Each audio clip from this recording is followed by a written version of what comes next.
So this has been so much fun to get the team together to put this together and to be on the other side of the table, but also be on the stage, to be able to portray this man and study about him and learn about his life, but then also be able to try to kind of truncate 71 years in the span of a musical show. I had no idea he was married 4 times. So I love the idea of taking the audience through this journey, starting in New Orleans with wife number 1, going to Chicago with wife number 2, out to Hollywood with wife number 3, and then finally here in Queens, New York, ending his life with wife number 4. Why now? I think he's more important than ever. He's having a renaissance. We realize what a great icon he was, not just for music, but for people all over the world. He brought joy and happiness, and it started not thinking that. It was an idea I had, and it just grew over the 7 years. And then the idea of having his 4 wives participate to sort of break up his life into 4 sections. I'm glad he had 4 wives. Our director then asked me what were my thoughts and opinions. And I happened to have a few because I was enthusiastically in love with Oren's script.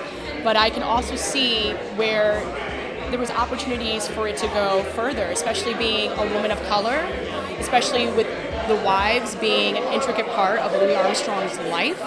And so I wanted to make sure that that voice was ignited in the production. And so they then promoted me to associate director, and I was able to help them put the production up in New Orleans and Chicago.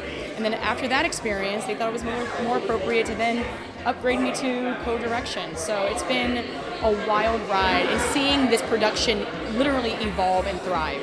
Well, when I was first told about it and first recommended by some friends, it was overwhelming. It's like, do I want to be a part of something that large? Because I want to do justice by it. And if I can't do justice by it, then I shouldn't be involved. Like, someone else should be doing it. But my friends were like, shut up. It's your time. Say yes. And so that's where we arrived to. So I play Alpha Smith, who is Louis's 3rd wife.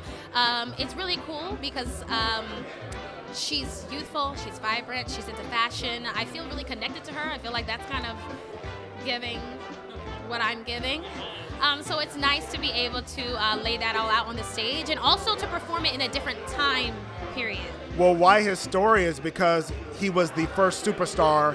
He was the first American that was more famous than the president, who was more known, and he encapsulates what I feel and what a lot of people feel like who are Black, Latino, other, when you have a gift or a talent inside of you and you release that and open that light up to the world, how it attracts the angels and it attracts the demons, how it attracts the fame, the money and the attention and the loves, as well as in Louis Armstrong's case, the gangsters, the people trying to rip him off, the people trying to kidnap him and hurt him because of that light. It's hard to find words because I've been with this show since its inception.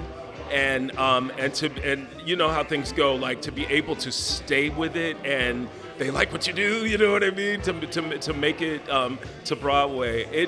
This is one of the biggest joys in my life. It really is.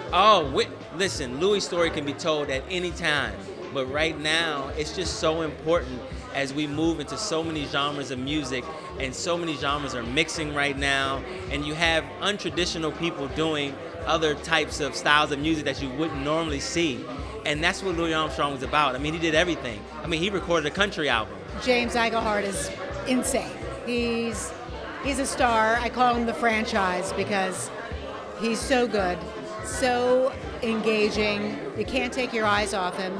And he's done the work. Not only does he love Louis, knows everything about him now, he's done so much studying, but also has taken the time to learn how to sing like him safely, you know, with the help of a voice a teacher who's taught him how to do it correctly, so we can have him 8 shows a week.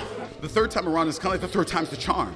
It's like, okay, we found out what didn't work, we found out what worked. Now let's put all those pieces together and see what we've got. And I think what we have is going to be very satisfying, very entertaining, very educational, but at the same time, let people know when they sit in that seat, they're going to enjoy what they see and walk out with a new perspective of this legendary performer.